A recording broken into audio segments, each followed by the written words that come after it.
I took to Instagram with 6 different titles that I was interested in reading and let you guys pick the 3 books that I'm reading this week.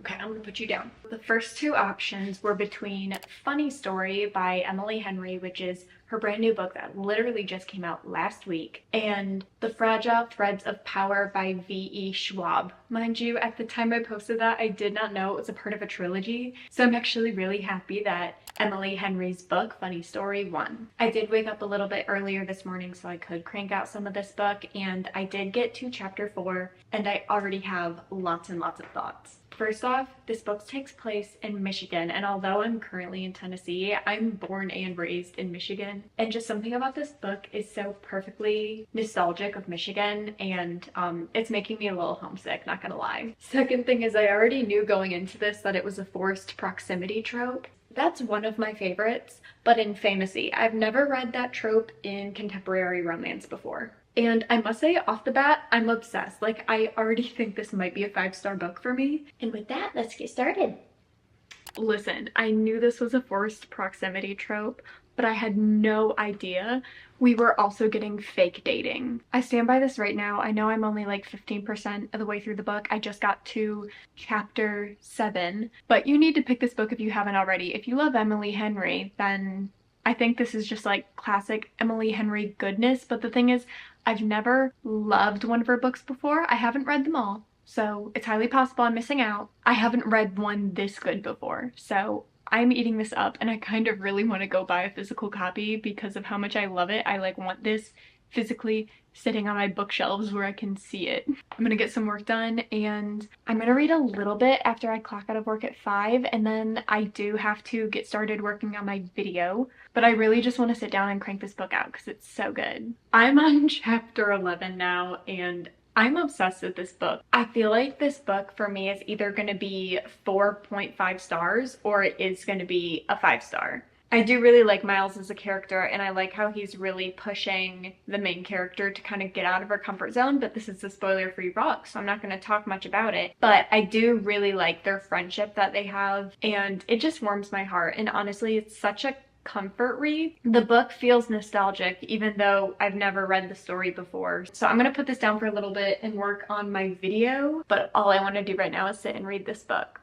I sit down 2 seconds and the Wi-Fi goes out. I have been trying to with all my might, and it's just not working no matter how many times I reset the router. Oh, look at you, you beautiful girl. So I guess in an exciting turn of events, we're gonna be spending the rest of the night reading instead, and then put some oil in the hair, take an everything shower, and then just like get all glazed up like a donut, and then just read for the rest of the night.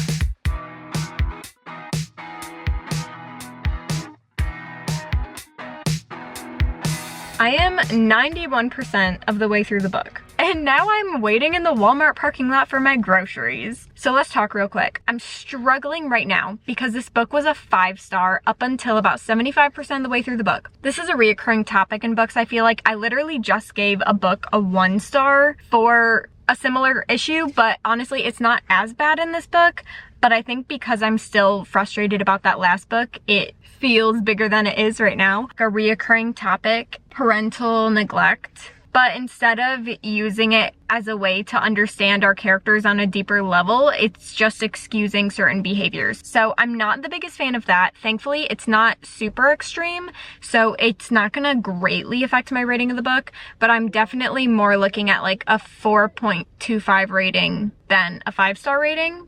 I only read for actually like 5 minutes before they brought my stuff out, which is the quickest they've ever done it. I'm treating myself to a little Chick-fil-A. I'm gonna bring Sebastian home some Chick-fil-A. I'm gonna continue editing / reading while it's rendering. So I only really got like 1 or 2 chapters in. I'm so close to the end of this book, and there was a little plot twist there. I loved it, and I do think it justifies the love interest's actions, but I don't know if it necessarily is like fully redeemable for me right now. I don't know. I'm kind of conflicted as to whether or not he's in the right or in the wrong. Maybe that's a good thing. Maybe that's a sign that I'm supposed to have this conflict, and maybe something else is going to happen that makes everything redeemable. So we'll see.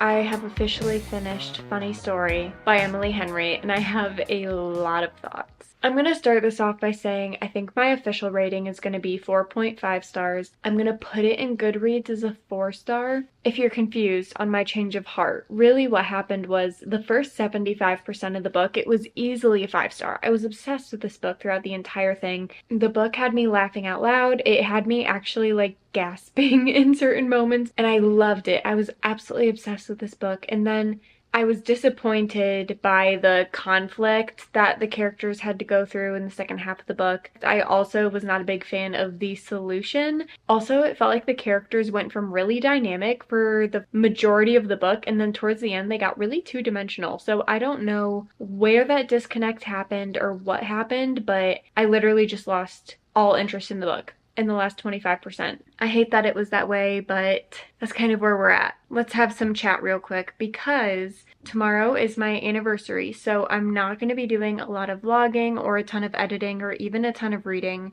So I'm probably just going to touch base with you a day from now, realistically. But as for what book I'm going to be reading next, just for the summer, honestly, I'm just obsessed with the cover of this book. It looks super duper cute. I think it's really cool how the recommendation on the front, the blurb, is from Emily Henry herself, which wrote the book that I just read. Also, I'm very much getting in the groove for like summer. I'm ready for summer to come, so I quite literally have no idea. Like, I haven't even read the back of this book. I don't know the synopsis. All I know is that it just came out. Everyone's freaking out about how good it is, and y'all wanted me to read it, so here we are. Right now it is past my bedtime, so I'm actually gonna go to sleep. I'm not gonna start reading this right now. Hey, so it's actually been a week. Let's talk about it. I'll be totally honest with you guys. I've just been in such a funk the past couple days. I'm fine, really, I am. It's just sometimes I hit these really creative lulls where it's really hard for me to film anything or edit a video, and what didn't help was the book I was reading.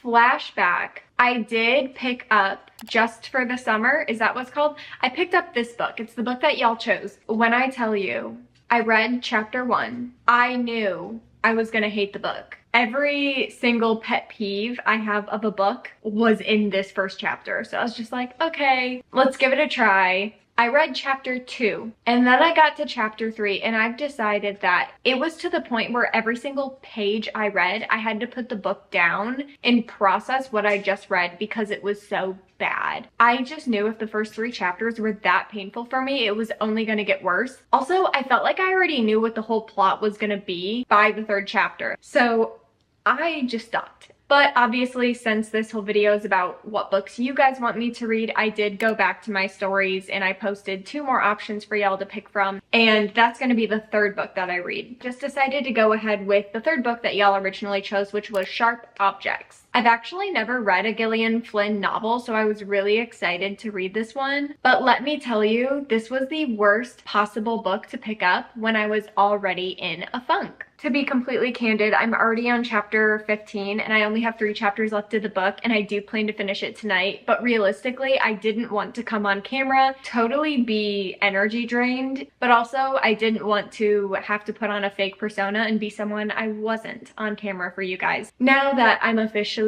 myself again, I've got all the good vibes back, I am ready to finish this book for you guys. Don't worry, I'm still gonna give you all my spoiler-free opinions about it, and I think now's a good time right before I finish the book, and then we will regroup when I do finish the book tonight. I really do not love this book. I know it's a thriller, so I should have expected it to be dark and disturbing, but I guess I just wasn't ready for how dark and disturbing this book was. I don't want to say I'm not into thrillers. There's a specific type of thriller though that I just can't handle, and that is books that feel too real. Like this could actually happen in real life. I feel like everyone in this book is just horrible. Like even the good people are bad people. Like there's not a single good person in this book. Toxic small town vibes. It's really draining and it's really hard for me to read. Part of me wants to give it 2 stars, but I feel like that's a little harsh. I might say 2.5, but I also haven't finished it. Also, I just want to say that I totally guessed who did it because it's a murder mystery, right? So that is a little annoying to me as well.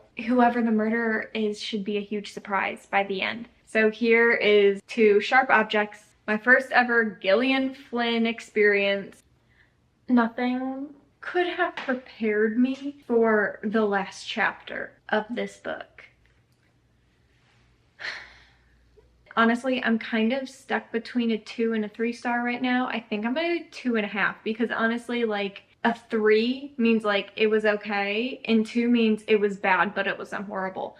And I feel like it's towing the line there. It's like exactly on the fence of like a bad book or a good book. If you've been around for a while, you know that I hardly ever give my opinion on the book immediately after finishing it. I usually wait until like a day or two after reading it before I give an official opinion. And now I'm very excited to announce what the third and final book for this week is going to be, Draw Down the Moon. I wonder if it's a part of a series. I'm pretty sure it's not. What does Goodreads have to say? It is book 1 of a series. Oh, but this book literally just came out in April. It only has like 660 ratings. Guys, this book is not highly well known yet. I really hope I can fall in love with this book and tell you guys about how amazing it is. I'm very excited. Although this has like a fantasy element, obviously I want like the good versus evil element, but I'm really hoping for something light, fluffy, fun, maybe some humor thrown in there, a little bit of romance.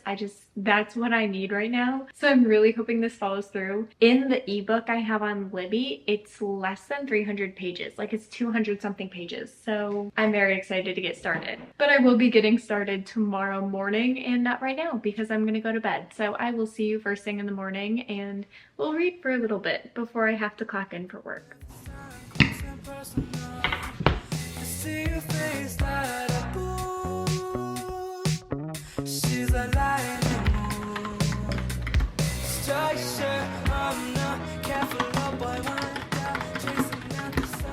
Currently waiting in the Walmart parking lot for my pickup order again because like I said, it's been a week. Off the bat, my feelings about this book is that it feels very immaturely written. I think it is written for like really young audiences. That would explain a lot of stuff. My biggest concern right now though is that it's very much shaping up to be a she's special trope. But it's not like chosen one. It's just like a, oh, you're an anomaly. And that to me just feels like a cop-out. But this is a spoiler-free vlog, and in my opinion, anything that happens after the first 5 chapters is considered a spoiler. So I will not be telling you anything that happens after chapter 5, which I'm officially past that point. Hopefully gonna finish this book tomorrow. Honestly, I don't really have a choice because I think the book's returning to the library tomorrow. So let's just keep reading.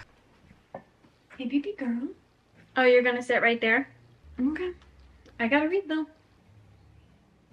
Listen, I sat down and cranked out so much of this book today because I convinced myself that it was due tomorrow at like 8 a.m. But it's due in 3 days. But honestly, I'm kind of at this point where I've told myself I'm finishing this book tonight, so I need to just finish it tonight. That's what we're gonna do. But I didn't want to continue reading before talking to you guys because I have a lot of thoughts of Draw Down the Moon. I think that there was a really good vision. I think the execution, unfortunately, was just so bad. Like, we're talking maybe 2 stars on this book. If I had to pick one word to describe this book, it would be underdeveloped. I feel like the authors were simultaneously overthinking the small details, and then they just kind of skimmed over the important stuff of this book. The things I actually want more of, they're not giving me. Another thing that really bothers me, there's not any growth. None of these characters from chapter 1 up until, what page am I on? 230 something. And all the characters are the same exact people as they were on page 1. Honestly, the book has seemed predictable in some cases, and in the moments where it's been unpredictable, it's just because the authors have quite literally not given us anything. Like, no foreshadowing. So this book just feels very juvenile, but I don't actually think it was written for super young audiences. These book characters are 18, but they're acting like they're 10. Another thing, and then I'm totally done, because I hate being super negative about books, but this is just off the bat, things that are really keeping me from enjoying this book. I don't feel like anyone in this book is like a real person. Like, I have no emotional connection to any of these characters. And the author hasn't really given me a reason to. It's not that I'm lacking all sense of feeling. There's just no complexity at all. Everything's just super shallow. Just kidding. There's one more thing.